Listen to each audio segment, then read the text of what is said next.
Sous les voiles de la mariée, chapitre 12. Vivre seul sur les terres de Zuguzaga n'était pas une sénécure. Cela attirait toujours la méfiance et les murmures accusateurs. Là-bas, on prenait la solitude comme la génitrice de tous les vices. Seul, on passe aux yeux des autres comme un auteur de crime ou des tares qu'on cacherait dans le fond du silence et de la solitude.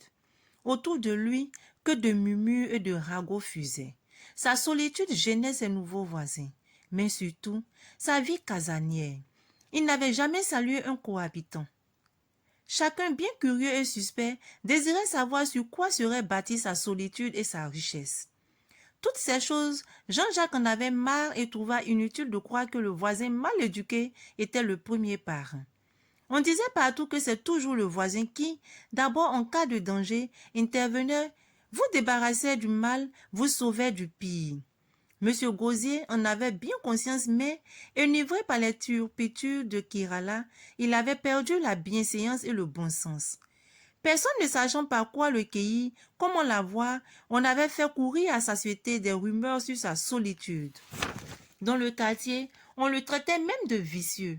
En fait, un homosexuel, quel sacrilège! Sur les terres de Zuguzaga, un homosexuel était considéré comme un écervelé, un criminel. Cette pratique aux yeux de la population de Vigrita était une fausse alerte de l'émancipation et de la liberté de l'homme. De toutes les façons, chacun en avait son idée et ses raisons. Pour cela, sans qu'on ait des preuves, on lui cherchait Noise pour lui révéler sa gaucherie qui n'était fondée que sur des fantasmes. Ce matin, il venait de dépasser un groupe de jeunes qui riaient aux éclats, qui ne riaient que de lui.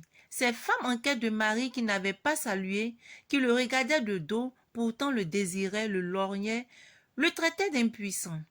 Les hommes vers qui il partait le fuyaient de peur qu'ils ne les prennent pour des femmes. Dans le quartier, on le désignait par lui. On disait lui afin qu'il ne comprenne pas ce qu'on disait de lui-même. Il devint indéfiniment ce lui pluriel, ce lui à facettes variables, à identité multiforme, difficile à cerner par l'entourage. Il savait tous les ragots qu'il avait ravalés au long, au rang d'une bête immonde. Mais il n'avait plus envie de changer de quartier ni de maison. Il en avait marre de partir toujours. Et d'ailleurs, une société qui n'a pas le droit de se fermer partout sur un homme qui ne veut pas être comme les autres. Malgré tout, il n'était pas au bout de ses peines. Là-bas, il voyait Kirala en ses médisants qui lui pourrissaient l'air. Fatim ayant promis de la battre si elle le voyait, la seule solution était de convoler en seconde noce pour intégrer le monde des justes. Pour l'instant, continuait la pénitence. Il attendait Dieu pour lever lui-même le voile sur son crépuscule. Ainsi s'achève notre chapitre. Je vous dis à très bientôt avec le chapitre suivant.